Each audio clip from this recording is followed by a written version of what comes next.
जोपर्यंत माझ्या देवाची ताकद माझ्या पाठीशी आहे ना, तोपर्यंत कुणी कितीही विरोधात जाऊ दे, कुणी कितीही वाटोळ करण्याचा प्रयत्न करू दे, आपलं काहीच कुणी वाटोळ करू शकत नाही.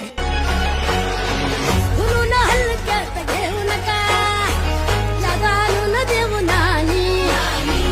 माझी अवलाद आहे बेटा, नाक मारताच काढतो पाणी.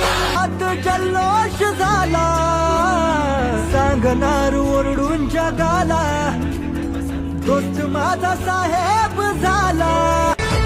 अरे तुमने जो देखा है